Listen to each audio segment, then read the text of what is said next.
Here's our North America correspondent Neda Tawfik and a warning that her report has images which you may find distressing. Shame! Shame! Shame! This moment sets everything in motion. Federal power on the streets, local leaders pushing back, and one confrontation that spirals fast. One side claims self-defense. The other calls it reckless abuse of authority. Watch closely how responsibility shifts with every statement. Now let us watch this together, and then I will share my thoughts at the end. A US immigration officer has shot dead a woman in Minneapolis, sparking a row between the Trump administration and local officials over who is to blame. The Department of Homeland Security claimed the woman had tried to run over officers with her car and called it an act of terrorism. Minnesota's government, Tim Walz, labelled the claims as propaganda, but President Trump, who's ordered the immigration raids, accused the victim of viciously running over the agent. Here's our North America correspondent Neda Tawfik and a warning that her report has images which you may find distressing. Shame! Shame! Shame! Minneapolis is the latest U.S. city to erupt after the Trump administration launched what it called the largest immigration enforcement operation ever carried out. Protesters were already on edge as immigration officers flooded residential neighborhoods and business areas.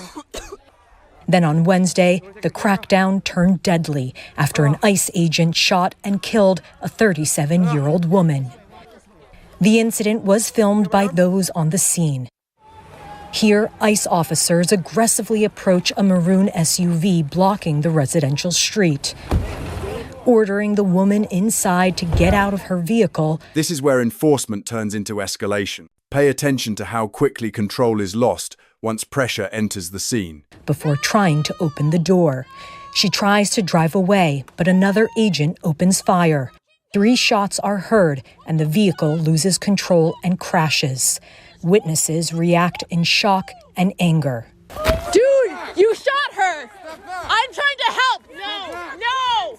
You know, they pulled the person out onto the snow. There was some difficulty getting the ambulance through due to the number of ICE vehicles.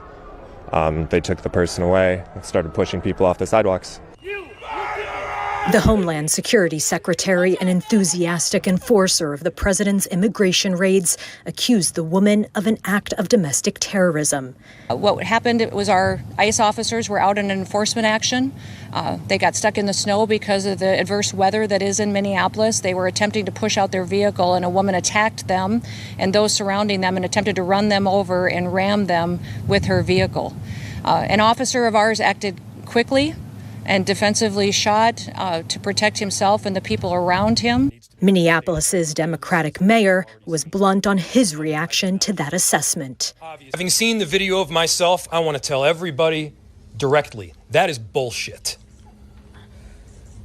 This was an agent recklessly using power that resulted in somebody dying, getting killed. What we're seeing is the consequences of governance designed to generate fear, headlines, and conflict. It's governing by reality TV. And today that recklessness cost someone their life. This is just the latest confrontation between the federal government and Democratic-led states. The fear is that the fury on the streets could now boil over. This is the turning point. What officials say next determines whether this is force or failure. Officials in Minneapolis had warned that this could happen. In fact, they said that President Trump wasn't trying to bring safety to their cities, but was trying to sow chaos and fear. President Trump, for his part, has weighed in. He said he watched the video and says it seemed that the ICE agent was acting in self-defense. So those real divides persist with this escalation in these immigration raids. But the message to residents from Minnesota officials is to protest, but to protest peacefully. What happened here is not just about one shot. It is about power meeting panic. Federal agents describe self-defense. Local leaders describe reckless authority. Both cannot be true at the same time.